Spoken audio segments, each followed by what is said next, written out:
को नमस्कार। एक बार पुनः स्वागत है आपका हमारे YouTube चैनल पर। तो डियर स्टूडेंट, आज हम इस वीडियो में अध्ययन करने वाले हैं कक्षा 10 की जो हिंदी विषय की पाठ्य पुस्तक क्षितिज भाग 2 गद्य खंड, इसके चैप्टर संख्या 10 है जो एक कहानी यह भी मन्नू भंडारी।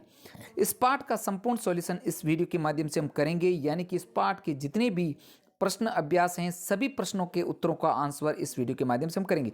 तो डियर स्टूडेंट, बगैर समय को खराब करते हुए शुरू करते हैं एक कहानी यह भी के प्रश्न उत्तर। देखते हैं सबसे पहले प्रश्न संख्या 1। लेखिका के व्यक्तित्व पर किन किन व्यक्तियों का किस रूप में प्रभाव पड़ा? तो इस प्रश्न का उत्तर देखते हैं। लेखिका के व्यक्तित्व पर मुख्य रूप से दो व्यक्तियों का प्रभाव पड़ा। वे थे लेखिका के पिताजी और लेखिका की हिंदी की प्राध्यापिका शीला अग्रवाल। पिताजी ने लेखिका को राजनीतिक बहसों में शामिल करके देश और समाज के प्रति जागरूक बनाया। इसके साथ ही उन्होंने उसे रसोईघर और सामान्य घर गृहस्थी के कामों से दूर रखकर प्रतिभाशाली व्यक्तित्व प्रदान किया। आगे है, हिंदी प्राध्यापिका शीला अग्रवाल ने लेखिका को क्रियाशील, जागरूक और आंदोलनकारी बनाने में अपनी अहम भूमिका निभाई। उन्होंने अपनी जोशीली बातों से लेखिका के मन में बैठे संस्कारों को कार्य रूप दे दिया। इसके साथ ही उन्होंने लेखिका को क्रांतिकारी और विद्रोही बनाया। नेक्स्ट है आगे प्रश्न संख्या 2। इस आत्मकथा में लेखिका के पिता ने रसोई को भटियार खाना कहकर क्यों संबोधित किया? तो इस प्रश्न का उत्तर हम देखते हैं। इस आत्मकथा में जो लेखिका के पिता ने रसोई को भटियार खाना कहकर संबोधित किया है, क्योंकि भटियार खाने में खाना पकाना चलता रहता है। रसोई घर में व्यस्त रहने वाली लड़कियों की प्रतिभा व्यर्थ नष्ट हो जाती हैं। इसलिए लेखिका के पिता अपने बच्चों को घर गृहस्थी या चूल्हे चौकों तक सीमित नहीं रखना चाहते थे। वे उन्हें चूल्हे चौकों के काम से हटाकर जागरूक नागरिक बनाना चाहते थे। अतः उन्होंने रसोई घर की उपेक्षा करते हुए उसे भटियार खाना संबोधित किया। नेक्स्ट है आगे प्रश्न संख्या 3। तो प्लीज़ साथियों, आपसे रिक्वेस्ट है, वीडियो को लाइक तथा शेयर जरूर कीजिए। देखते हैं आगे 3 नंबर प्रश्न है जो वह कौन सी घटना थी जिसके बारे में सुनने पर लेखिका को न अपनी आंखों पर विश्वास हो पाया और न अपने कानों पर। तो इस प्रश्न का आंसर हम देखते हैं कि एक बार कॉलेज के प्रिंसिपल ने लेखिका के पिता को पत्र लिखकर कॉलेज में बुलाया। पिता को लगा कि उनकी पुत्री ने कॉलेज में अवश्य कोई गंभीर शरारत की होगी, अतः पत्र पढ़कर वे भड़क उठे, क्योंकि वे पहले से ही लेखिका के विद्रोही रूप को परेशान रहते थे। उन्होंने लगा कि इस लड़की के कारण उन्हें सिर झुकाना पड़ेगा, इसलिए वे बड़बड़ाते हुए कॉलेज गए। जब वे कॉलेज पहुंचे तो उन्हें पता चला कि उनकी लड़की तो सब लड़कियों की चहेती नेत्री है। वे प्रिंसिपल की बात न मानकर उसकी ही बात मानते हैं और उसके कहने पर सब लड़कियां क्लास छोड़कर मैदान में आ जाती हैं। इसलिए प्रिंसिपल का कॉलेज चलाना मुश्किल हो गया है। यह सुनकर पिता का सीना जो है गर्व से फूल गया और वे यह सुनकर गदगद हो गए। उन्होंने प्रिंसिपल को उत्तर में यही कहा कि यह आंदोलन तो वक्त की पुकार है, इन्हें कैसे रोका जा सकता है। जब लेखिका की माँ ने पिता की कही बात लेखिका को बताई तब वह यह सुनकर अवाक रह गई।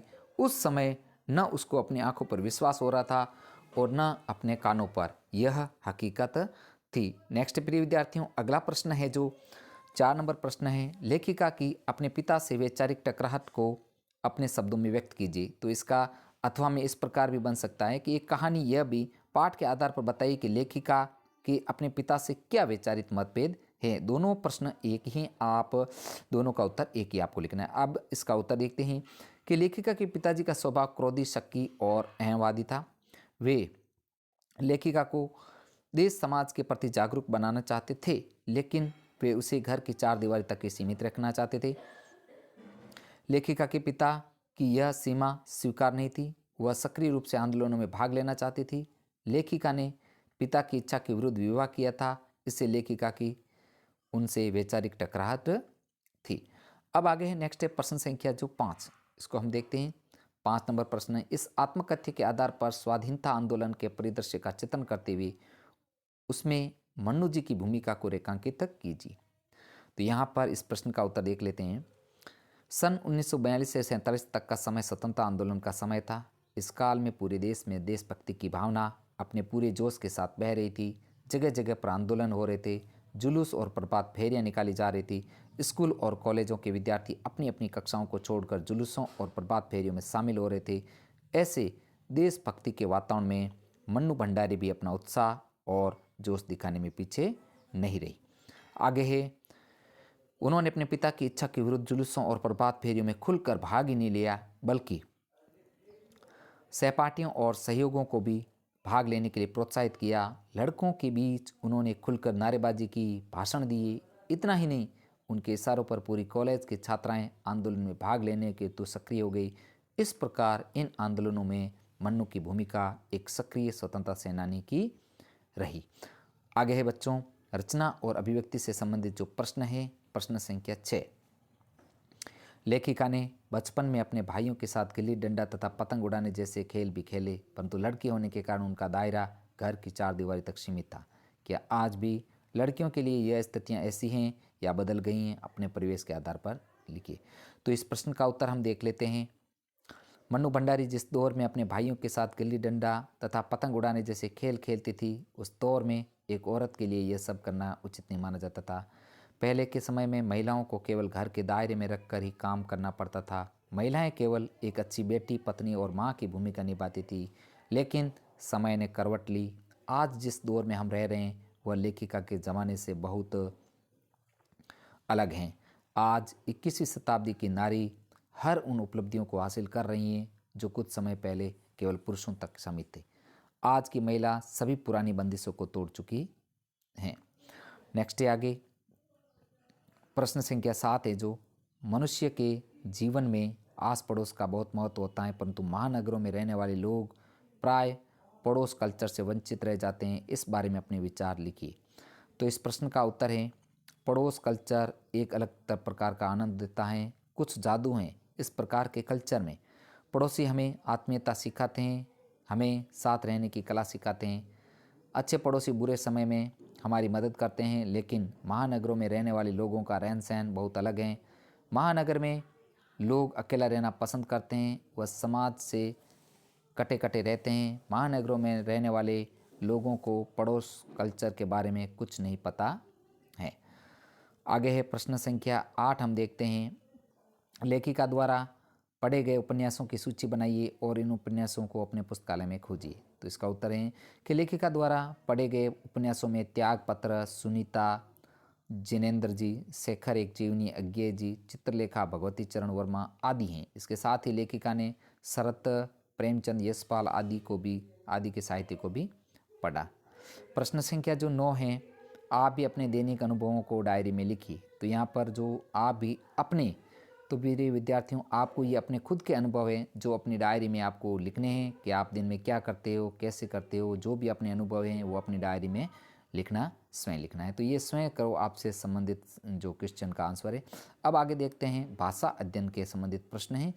इसका देखते हैं कि इस आत्मकथ्य में मुहावरों का प्रयोग करके लेखिका ने रचना को रोचक बनाया है। रेखांकित मुहावरे को ध्यान से पढ़कर कुछ और वाक्य बनाई। तो यहाँ पर क है जो, इस बीच पिताजी के एक निहायत दकियानुसी मित्र ने घर आकर अच्छी तरह पिताजी की लू उतारी। तो यहाँ पर जो है, घर चलो देखो मैं कैसे तुम्हारी लू उतारता हूँ, इसका का आंसर है जो। अब ख है, वे तो आग लगाकर चले गए और पिताजी सारे दिन भभकते रहे। तो ख का जो आंसर है, मेरे घर पहुँचने से पूरी मेरा मित्र मेरे विरुद्ध आग लगा चुका था। इसी प्रकार अब ग है, बस अब यही रह गए हैं, लोग घर आकर थू थू करके चले जाएं।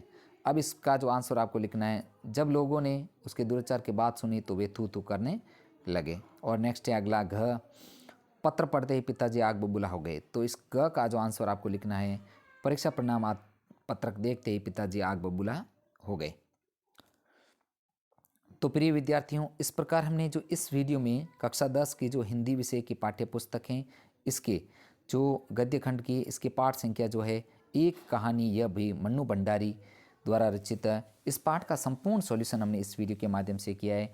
तो प्लीज़ साथियों, आपसे रिक्वेस्ट है, वीडियो को लाइक तथा शेयर जरूर कीजिए जिससे हमें मोटिवेशन मिले। तथा आप अगर चैनल पर नए हैं, पहली बार हैं, तो चैनल को सब्सक्राइब जरूर कीजिएगा, क्योंकि इस टाइप का कंटेंट मेरे यूट्यूब चैनल के माध्यम से आपको पढ़ाया जा रहा है। तथा आपको कक्षा 10 के जो हिंदी विषय के हैं संपूर्ण विषय पाठों के वीडियो हैं मेरे चैनल के प्लेलिस्ट में आपको मिल जाएंगे, वहां से आप उनका अध्यापन एक साथ करते हैं। साथियों, आज का वीडियो इतना ही, मिलते हैं नेक्स्ट नए चैप्टर के साथ में। वीडियो देखने के लिए आपका दिल से धन्यवाद।